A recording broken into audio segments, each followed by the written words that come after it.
అన్నయ్య ఆ సత్యం కౌలు డబ్బులు ఇచ్చారు కదా, లెక్క కరెక్ట్గా ఉందా? కరెక్ట్గానే ఉందిరా. అరే సంబంధం వాళ్ళు ఏమన్నారా? ఏమంటారే, అందరూ అన్నట్టే వాళ్ళు అన్నారు. రై వాడింటే బాధపడతాడ్రా. ఇప్పుడు బాధపడేం సుఖం అమ్మా. చిన్నప్పుడు చదువుకోరంటే వాడు చదువుకోలేదు. నన్ను చూడు, చక్కగా చదువుకొని ఉద్యోగం తెచ్చుకొని పెళ్లి చేసుకొని పెళ్ళాం పిల్లలతో ఎంత సుఖంగా ఉంటున్నానో. వాడు నా మాట ఇప్పుడు నిన్నాడా?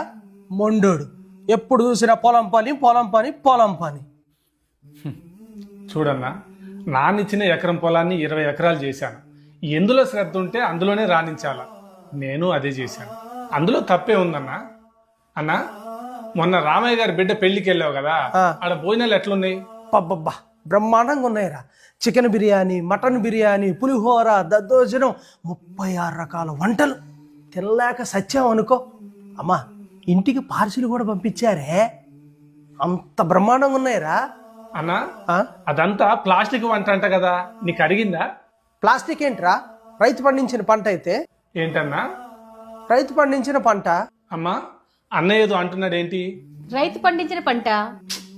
చెవులు వినిపించట్లేదు. వదినమ్మా, వాళ్ళిద్దరు ఏదో అంటున్నారేంటి? రైతు పండించిన పంట అంటున్నారు. ఆహా, రైతులంటే ఎవరు? నువ్వే. ఎవరు? నువ్వేరా.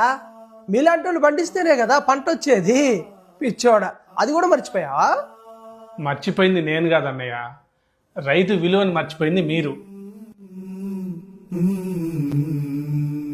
రైతు అనేవాడు లేకపోతే మనుషుల మనుగడే లేదు అన్న విషయాన్ని మర్చిపోయిన మనుషుల మధ్యన నేను బతుకుతున్నాను. పుస్తకాలలో గొప్పవాళ్ళు, కానీ వాస్తవానికి ఎవరికి కొరగాని వాళ్ళు. దేశం మొత్తం గర్వంగా చెప్తుంది రైతు అన్నదాత అని. అలాంటి అన్నదాతకి పిల్లనిచ్చి కన్యాదానం చేసే దాతలు లేకుండా పోయారు. కానీ మమ్మల్ని కూడా ప్రేమించి వచ్చేవాళ్ళు కొంతమంది ఉంటారు కాబట్టే ఈ భూమి ఇంకా నిలకడగా ఉందండి. రేయనక పగలనక కష్టపడే మా మరిది గారి కంటే గొప్ప గొప్ప ఉద్యోగస్తులేం గొప్ప కాదండి మాకు. అయినా మా మరిది గారు ఒప్పుకుంటే మా చెల్లినివ్వడానికి మా నాన్నగారు సిద్ధంగా ఉన్నారు. అవునా, చాలా సంతోషం అమ్మా.